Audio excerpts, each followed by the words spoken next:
Mas eu quero compartilhar com os irmãos uma palavra que se encontra no Evangelho de Marcos, capítulo 10, dos versos 46 ao 52. Marcos, capítulo 10, de 46 a 52. Marcos 10, 46 a 52.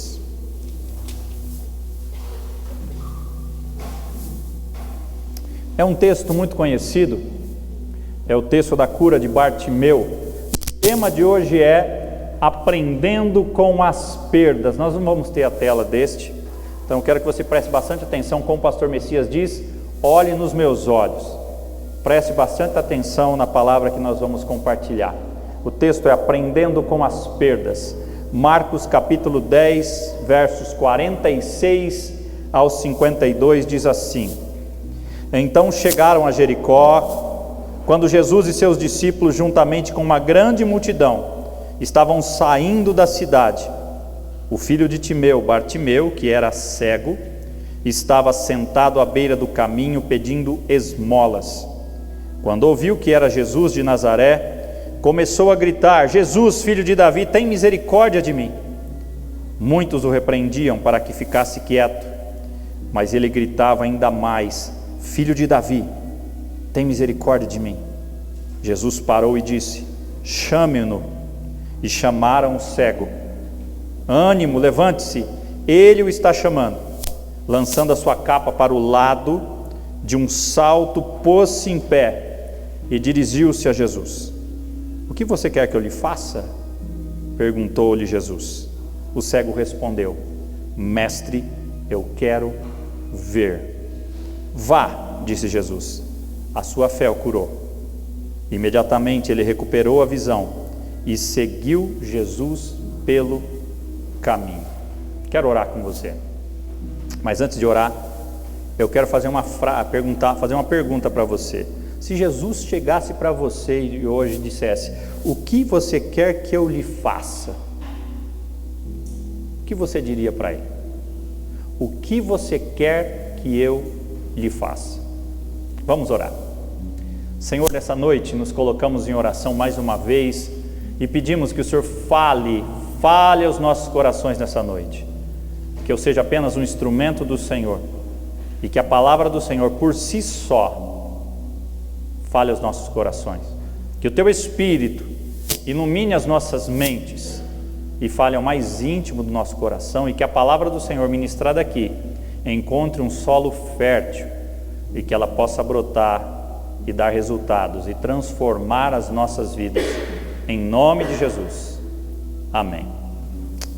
Robert Schuller disse uma frase que eu quero lembrar para os irmãos: nunca olhe para o que você perdeu, olhe para o que você deixou para trás. Olhe para o que você deixou para trás. Se o tema de hoje é aprendendo com as perdas, a pergunta que eu tenho de início para você é: você já perdeu alguma coisa realmente importante na sua vida? Alguém, alguma pessoa, algum bem, algo que tinha muito valor para você, você já perdeu? A maior parte das pessoas já perdeu coisas, ou já teve perdas. Nesta época que nós vivemos, muitos perderam entes queridos. Hoje, por exemplo, faleceu o prefeito de São Paulo. Foi acometido de um câncer e em 2 anos, com todos os recursos que ele tinha, não foi possível ele continuar vivo. E como ele, tantas outras pessoas foram acometidas, ficaram doentes e foram levadas, faleceram. Algumas de uma forma abrupta, outras de uma forma mais sofrida, com o tempo. Então eu creio que todos nós, de alguma forma, com essa pandemia, temos perdido algo. Mas o que eu quero compartilhar com os irmãos é o que nós aprendemos com as perdas. Eu creio que nós aprendemos muito mais com as perdas do que com as vitórias, você não acha? Quando é que você reavalia a sua vida? Quando você perde. Ou quando você tem aquela sensação de um fracasso. Você se dedicou, você fez algo, você se esforçou, mas não foi o suficiente. Você perdeu. Todos nós sabemos que não podemos ganhar sempre. Diga assim: eu não posso ganhar sempre. Mas por que quando nós perdemos, nós nos sentimos tão para baixo, tão mal? E por que quando perdemos, nos sentimos diminuídos e enfraquecidos? Quando a gente perde algo que a gente está lutando para alcançar, parece que a gente, num primeiro momento, a gente se sente fraco, diminuído. E eu me lembro da história de Caim e Abel. E Caim, depois que Deus recebe a oferta de Abel, Caim se sente inferiorizado, diminuído, tem inveja, e aí o ódio toma conta do seu coração e seus problemas só começam, porque ele não aprendeu com uma perda, ele tomou uma decisão errada. E um outro problema que nós enfrentamos com as perdas é lidar com a nossa própria perda e lidar ao mesmo tempo com a nossa perda e com a vitória de uma outra pessoa e com o sucesso de alguém. Então, o que eu quero que nós cheguemos hoje a algumas conclusões é: ganhar quando a princípio deu tudo errado. Como ganhar quando a princípio deu tudo errado? Se eu perguntasse para você, quem gosta de perder aqui, eu acredito que ninguém levantaria a mão, não é, Mateus? Ninguém gosta de perder. Eu tenho um irmão, caçula, que eu me lembro quando ele tinha a idade do Mateus, a gente ia jogar, e ele era o dono do jogo, né? Ele perdia o jogo, ele guardava o jogo e levava embora, acabava, ninguém mais jogava. Ele não aceitava perder. Nenhum de nós gosta de perder. É tipo aquela pessoa que vai jogar bola e a bola é dele, o time dele perde, ele leva a bola embora. Ninguém gosta de perder. Em sã consciência, ninguém gosta de perder, mas a realidade é que muitas vezes nós vamos perder, e com isso nós vamos aprender. Você pode dizer assim: com a perda eu aprendo. Existem ao menos 4 tipos de perda. Diga comigo: a perda material. Jó perdeu tudo que ele tinha financeiramente, seus bens. Existe também a perda física. Jó perdeu a sua saúde. Tem a perda afetiva. Jó perdeu seus filhos, as pessoas próximas dele. E tem a perda espiritual. Judas perdeu quando ele traiu Jesus.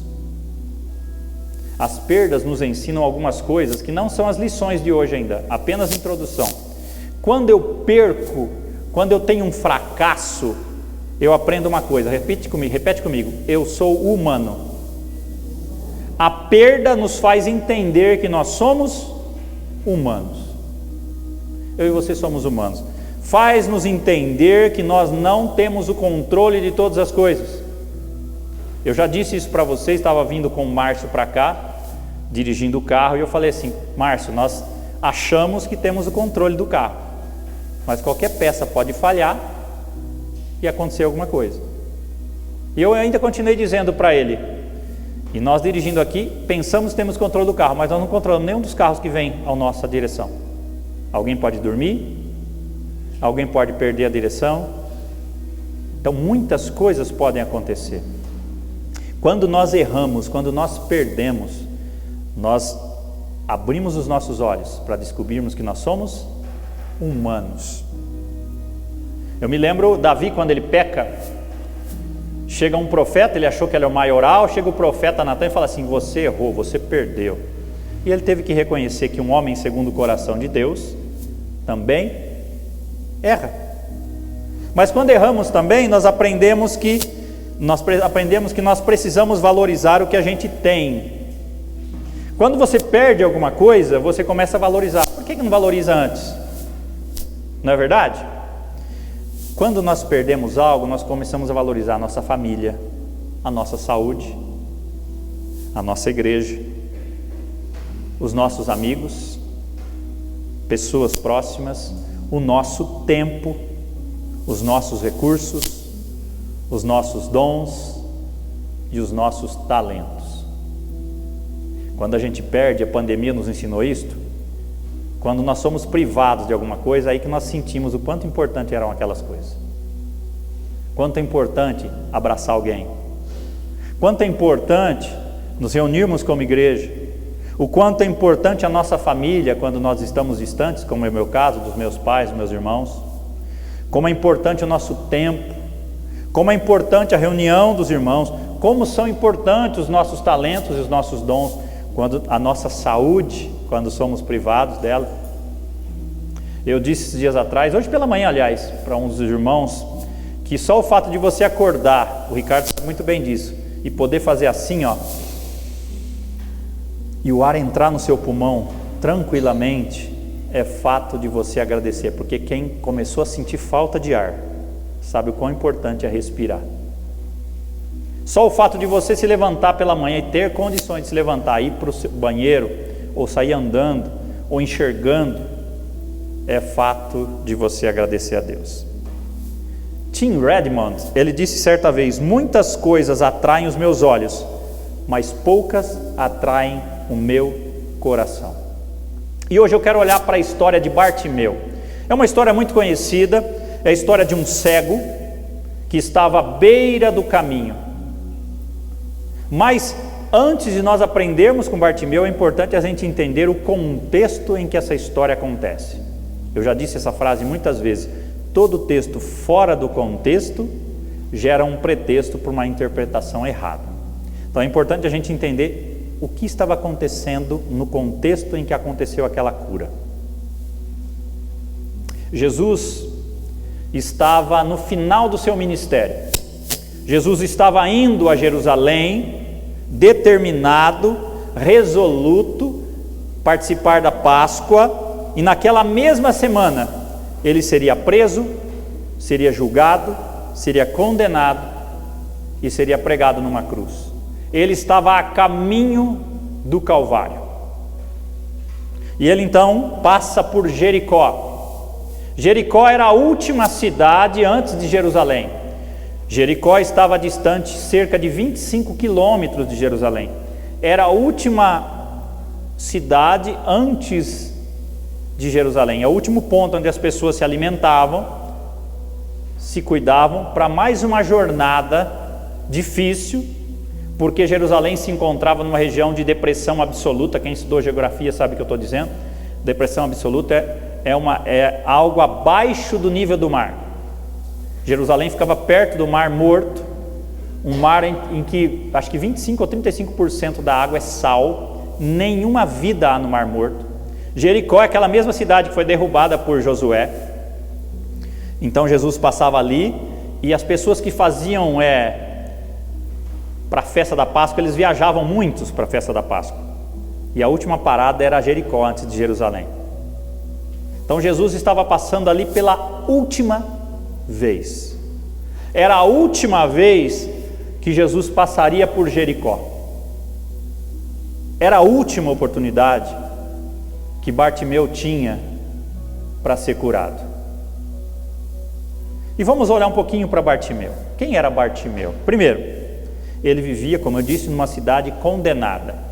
Quando Josué, Deus através de Josué e do povo de Israel, as muralhas de Jericó caíram, existe um versículo lá que diz que maldito seria aquele que reconstruísse aquela cidade. Então Jericó era uma cidade condenada, ele morava naquela cidade. Segunda coisa, ele era um homem cego e mendigo. Diga aí, cego e mendigo. Faltava visão e faltava dinheiro. Um cego não sabe para onde vai, e um mendigo não tem para onde ir. Você já pensou a condição desse homem? Não enxergava nada, não sabia para onde ir, e não tinha para onde ir. Estava à margem, não há cura alguma. Isso é muito interessante nos comentários, que no Antigo Testamento não há nenhuma cura de cegueira. Em todo o Antigo Testamento, os judeus acreditavam que esse tipo de milagre, de a pessoa ser curada da vista, era algo da era messiânica, indicava que o Messias tinha chegado. Outra coisa importante de Bartimeu, diga comigo, ele não tinha nome. Vamos lá? Ele não tinha nome. A palavra Bartimeu em aramaico quer dizer filho de Timeu. Bar, filho, Timeu, o nome do pai. Então, as pessoas o conheciam pelo filho do Timeu. Provavelmente o pai dele era conhecido, mas ele não tinha nome. Ele não tinha, além de ser cego, além de ser mendigo, ele não tinha identidade. Ele carregava não apenas a capa, mas também os seus complexos, os seus traumas, as suas feridas. Quem sabe qual era a história dele para estar à margem, abandonado, como muitos mendigos que estão por aí. Ele estava à margem. Jesus aqui, nesta passagem, é a única passagem ou milagre em que Jesus é chamado de filho de Davi. Filho de Davi. Apenas aqui nessa passagem, e nas outras referências dessa mesma cura, é que Jesus é citado como filho de Davi. Isso nos mostra que Bartimeu reconhecia que Jesus era o Messias. Aqui também só existem outras duas passagens, além dessa existe apenas uma outra passagem que Jesus é chamado de mestre, usando a palavra Rabone. A única pessoa que chamou Jesus dessa maneira, a não ser Bartimeu, foi Maria Madalena, quando encontra ele ressurreto no jardim do Getsemane. Aliás, no jardim das Oliveiras.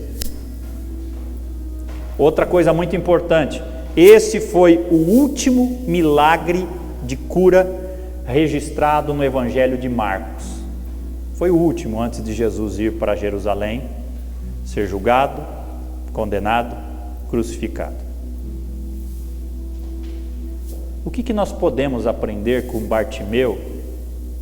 O que Bartimeu, ou que a vida, ou essa cura de Bartimeu nos ensina para aprendermos com as perdas? Eu acho que Bartimeu perdeu muita coisa, não perdeu? Você acha ou não? Você já imaginou? Fecha os seus olhos. Imagina você viver assim o tempo inteiro. Agora imagine uma coisa. O texto não diz que Bartimeu era cego de nascença. Muito provavelmente ele ficou cego. Se eu poderia ponderar, talvez é mais difícil alguém que enxergou ficar cego do que alguém que nasceu cego, porque você sabe o que é enxergar. Então ele perdeu a visão, ele perdeu a dignidade, ele não tinha mais nada, ele estava abandonado, ele parecia um estorvo para as pessoas, alguém como fazia parte da paisagem daquele caminho.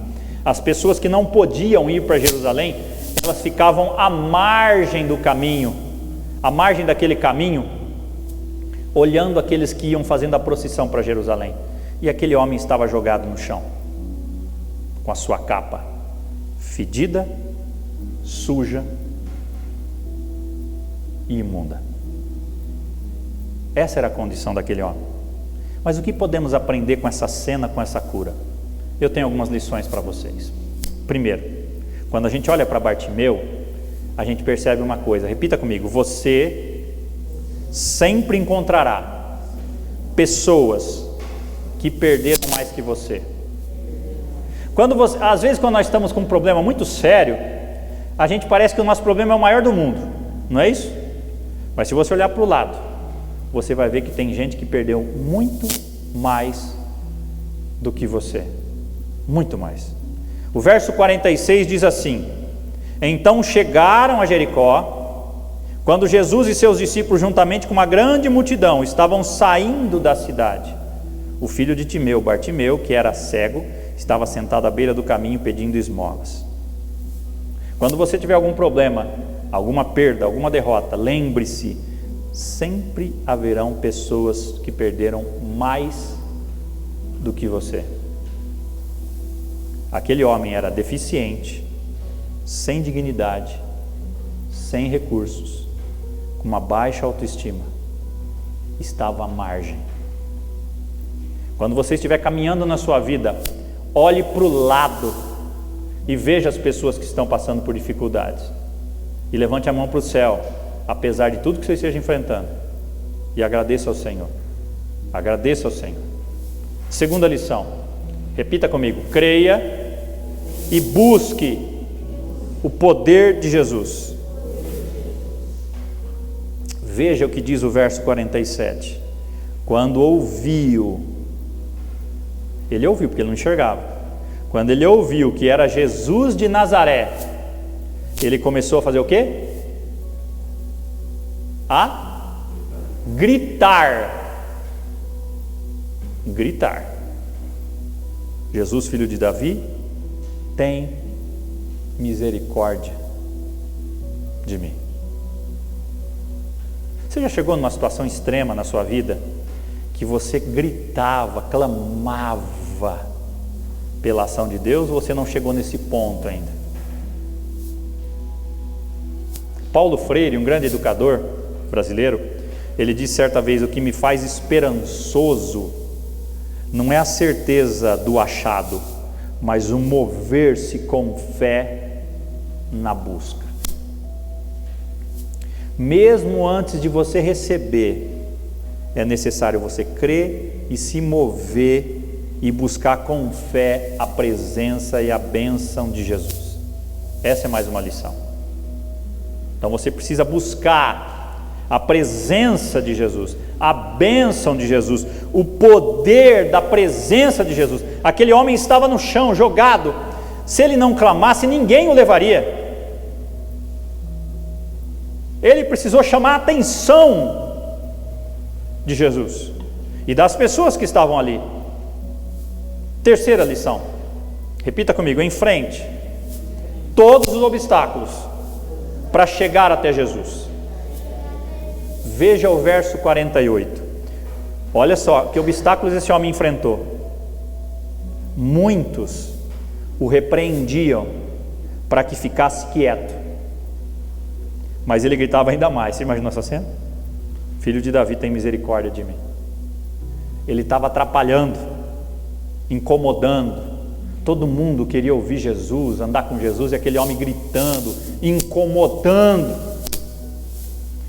Mas o que ele queria? A bênção. Era a última oportunidade que ele teria de ver Jesus. E se ele desistisse?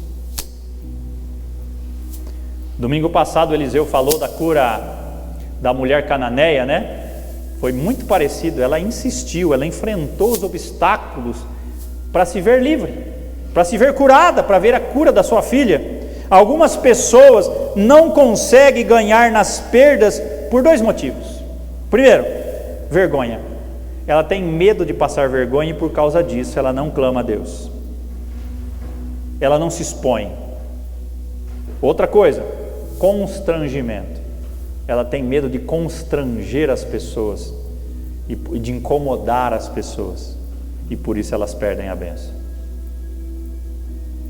Às vezes o nosso orgulho é tão grande que a gente tem medo ou vergonha de pedir ajuda, de pedir socorro. Mas é hora de nós enfrentarmos todos os obstáculos para chegarmos até Jesus. O texto diz que aquele homem, quando o pessoal, muitos repreendiam ele, o que ele fazia? Mas ele gritava ainda mais. Vocês estão reclamando? Eu vou gritar mais ainda. Eu quero te chamar a atenção. Eu não vou sair daqui sem a bênção. Eu quero essa bênção para mim. Eu quero essa vitória. Quarta lição. Repita comigo. Acredite que você é importante para Jesus. Diga assim: eu sou importante para Jesus. Veja o verso 49. Jesus parou e disse: chame-no. E chamaram o cego. Ânimo, levante-se, ele o está chamando. Alguém estava lá do lado dele, ó, levanta aí. Ânimo, Jesus está te chamando. O que nós aprendemos com isso? Depois que aquele cego enfrenta os obstáculos, Jesus, diga assim: Jesus ouve, Jesus para e Jesus chama. Diga assim: Jesus me ouve, Jesus para e Jesus me chama. Talvez hoje você esteja numa situação um pouco diferente, mas passando por alguma luta difícil. Chame a atenção de Jesus. Não se preocupe com a vergonha, com o constrangimento. Continue gritando, clamando, buscando a face de Jesus. Buscar-me-eis e me achareis, quando me buscardes de todo o vosso coração. Hoje Jesus também está vendo, talvez a sua dor, ouvindo o seu clamor, e tenha certeza, Ele vai parar para te ajudar, se você chamar a atenção dEle. Não duvidar é o primeiro passo para o seu milagre chegar. Você crê nisso? Quinta lição. Repita comigo. Livre-se dos acessórios e apegue-se ao essencial. Veja o verso 50. Lançando a sua capa para o lado, o que ele fez? De um salto pôs-se em pé e dirigiu-se a Jesus. Você já parou para pensar o que significava aquela capa para aquele homem? Era a proteção do frio, era a sua casa, mas era suja, feia e fedida. Mas era tudo que ele tinha. Às vezes, para irmos até Jesus, nós precisamos deixar de lado tudo que atrapalha a gente de ir até Jesus. Qual é a sua capa que você precisa deixar de lado para chegar até Jesus? O que está atrapalhando a sua vida de chegar-se até Jesus? Pense nisso. Tem gente aqui apegado demais à capa, velha, suja. Não, Jesus quer dar uma nova vida, mas aquilo nos prende. Talvez seja a sua tradição, talvez seja as suas desculpas, talvez seja a sua religião, talvez sejam os seus preconceitos, seus amuletos, ou pactos, ou costumes, ou pecados de estimação. Qual é a capa que você precisa deixar de lado, jogar, abandonar, para ter uma vida mais íntima com Deus? Hoje é a hora de você deixar sua capa no chão e se apegar a Jesus de Nazaré, porque Ele está te chamando. Ele já parou, Ele já olhou para você e Ele está te chamando. Amém? Sexta e penúltima lição. Repita comigo. Decida abrir os seus olhos espirituais. Veja o verso 51. O que você quer que eu lhe faça? Perguntou Jesus. O cego respondeu: Mestre, eu quero ver. Ele poderia responder outras coisas, né? Eu quero uns trocados. Eu quero uma capa nova. Eu quero uma casa. Eu quero uma família. Eu quero um lugar para ficar. Eu quero comida. Estou com fome. Eu estou com sede. Eu quero água. Eu quero dignidade. Mas ele soube pedir. Eu quero ver.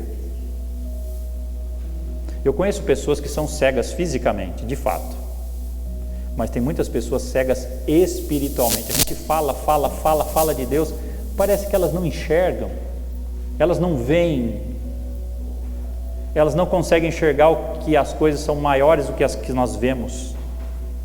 Tudo se discerne espiritualmente.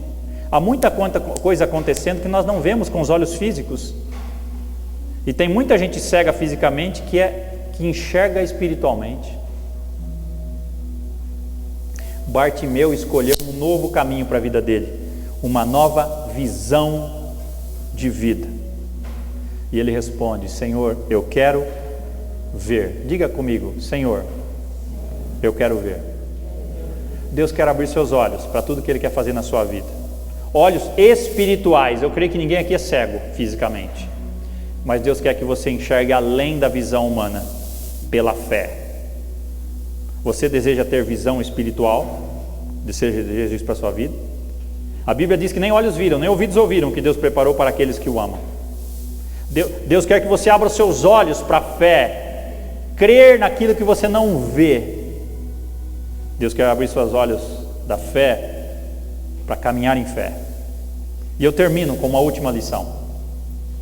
Repita comigo: escolha um novo caminho para a sua vida. Veja o verso 52. Vá, disse Jesus, a sua fé o curou. Imediatamente ele recuperou a visão. E o que ele fez? Ele seguiu Jesus no caminho. Ele podia ter ido embora. Vou ficar aqui na cidade, vou reconstruir minha família, minha vida. Mas o que ele fez? Ele recebeu a bênção não só da cura física, ele foi transformado. Ele tomou um novo caminho para a vida dele. Ele se tornou um seguidor de Jesus.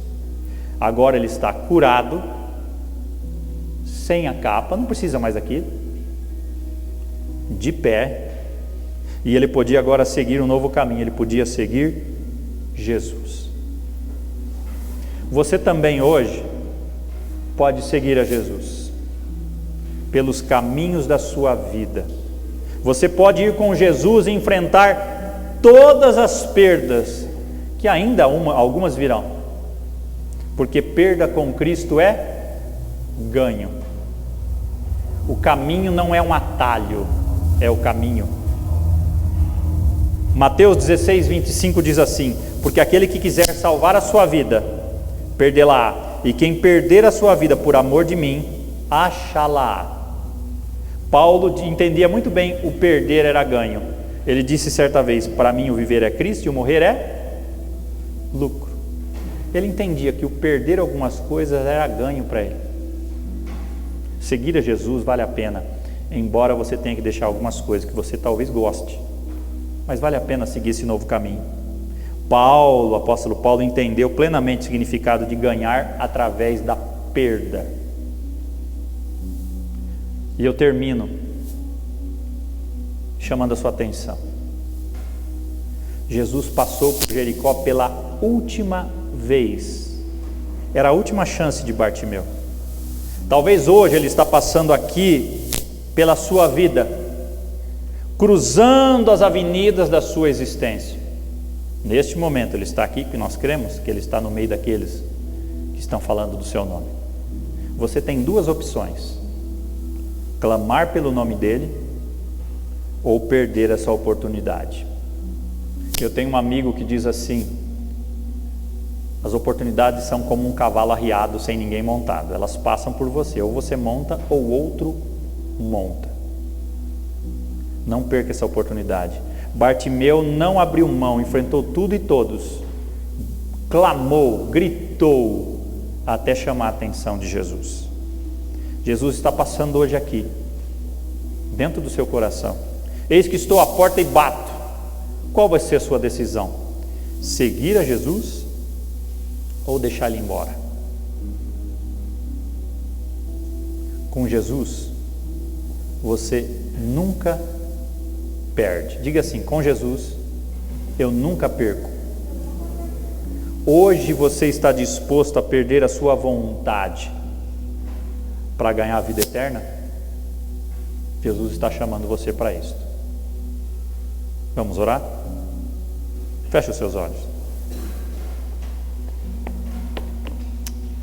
Senhor, diante da tua presença, essa história é tão linda, Senhor, mas quantas vezes perdemos oportunidades que o Senhor nos deu? Ó Deus, daqui para frente nós não queremos mais perder oportunidades que o Senhor coloca diante de nós. Nós queremos a tua bênção, nós queremos a vitória em Cristo. O Senhor sabe o que cada um está enfrentando neste momento, a luta que cada um está enfrentando, mas que a gente aprenda com Bartimeu a não desistir, a buscar a tua presença, o teu poder, a clamar se for necessário, a enfrentar os obstáculos que forem necessários para alcançarmos a bênção, a cura. Abre a nossa visão espiritual para enxergar e olhar pela fé tudo que o Senhor tem para nós à nossa frente. Ó Deus, se há alguém aqui ou alguém que está nos assistindo nesse momento que está passando por uma luta difícil, uma perda muito grande, que essa pessoa se apegue a Jesus, clame agora, nesse momento, se for necessário de joelhos, se derrame diante do Senhor e busque, clame, chame a atenção de Jesus e que Ele ouça, olhe e atenda, em nome de Jesus, amém. E a pergunta do início é a mesma que eu faço para você. Jesus pode estar perguntando para você: o que você quer que eu te faça? Pense aí, saiba responder corretamente, não peça coisas passageiras, peça as coisas fundamentais e importantes, que podem mudar toda a trajetória. Aquele homem pediu para ver, por quê? Ele enxergando, tudo mudaria na vida dele. Ele teria dignidade, poderia voltar a trabalhar, poderia reconstruir a sua vida. Amém?